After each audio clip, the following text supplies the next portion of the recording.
Is that Animal Crossing? Don't do that! How'd you get in here?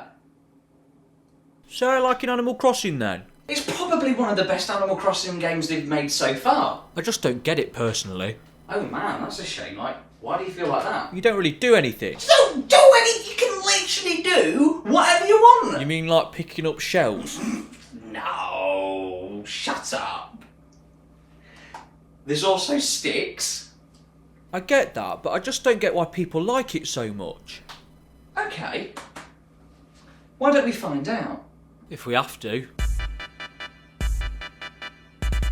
Animal Crossing, a simple game with a simple concept. Just pay off your crippling debt with fruit and bugs because that's what everybody wants to do. Pay off fake debts. So why is this game so praised and loved by loads of people? Why is each entry even more popular than the last? And why the hell is Isabelle advertising alcohol? She's a dog. In a world full of games of serious narratives such as The Last of Us, God of War and Dog's Life, Does a dog poo in the woods? there's a particular niche created parallel to these types of games. One that's not as fierce or as serious, a complete polar opposite. This safe house is where you'll find games that don't like to keep reminding you that life is shit and we're all gonna die. Games like The Sims or Stardew Valley or Animal Crossing. Oh, and Dog's Life. Did I mention Dog's Life yet? Dog's Life. These types of games are accessible not only to long-time gamers, but new gamers or people who have never even played a game before. And that's what makes them stand out from the rest. But why is Animal Crossing so popular? All you do is just pay off loans.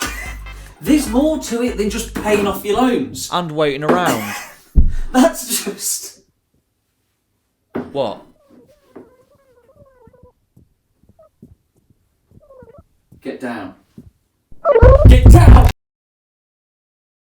Every single game on Earth has a gameplay loop. Literally a loop of gameplay that you can expect to be doing all the time. For example, Uncharted's loop is something like explore, climb, puzzle, fight. Sometimes they'll mix it up a bit, but that's essentially what it is. Animal Crossing's gameplay loop goes a little something like grind, pay, progress, design. Sorting out your island, collecting resources, items and earning money, paying off your loan with the bells you've earned. This then unlocks more mechanics and opportunities that ultimately help you design your house and island. However, it's a fluid loop, meaning that you don't have to strictly follow the cycle in order to feel a sense of accomplishment. Why are we hiding? You know why.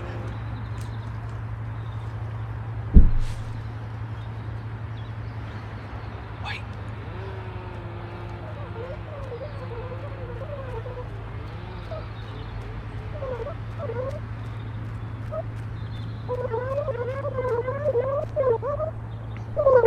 Paying loans isn't fun, but by adding those special secret sprinkles to the gameplay source, it's possible to turn something seemingly mundane into something worth playing. Thanks to Marc LeBlanc, there's something called the 8 kinds of fun. Everybody has their own ideas, routines and thought processes. The 8 kinds of fun infer that there are 8 categories that build a fun video game. Sensation, fantasy, narrative, challenge, fellowship, discovery, expression, and submission. It doesn't mean that having any one of these categories or all of them will instantly make a game fun. Maybe a certain combination of categories work better than the others for the type of game you're going for, but ultimately, it's down to how you work them into the game. So I can use this to find out why I find any game fun? Basically, yeah. Even Honey Pop? Yeah. What? If you search, zoom, and zoom as far as you can zoom, and then enhance your findings, you'll probably link every single one of these kinds of fun to some sort of aspect in the game. But there's a specific combination of categories that stands out and helps explain why Animal Crossing is so popular. Sensation, the satisfaction we feel from accomplishing tasks, designing our island and listening to the music. We are connected to the game state that we create. Expression, allowing us to create designs in the island of our imagination.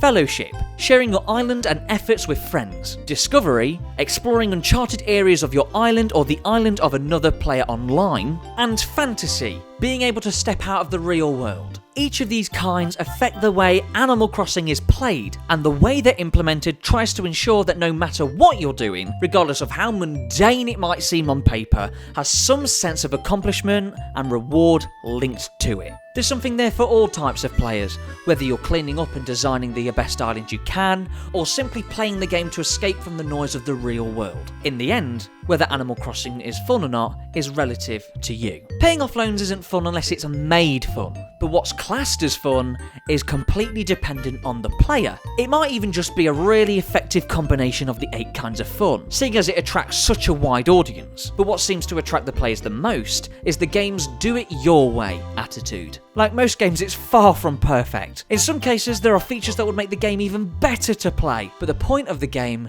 is polymorphic. The point of Animal Crossing is what you want it to be. And that seems to be an idea that most people love the sound of. Does that help explain why Animal Crossing is so popular?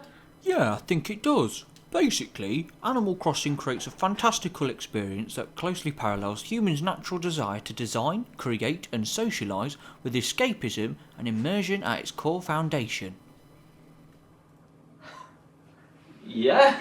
I mean, I guess I could have just said that. I'd still rather play Doom Why don't you Eternal. just fuck off then, Steve?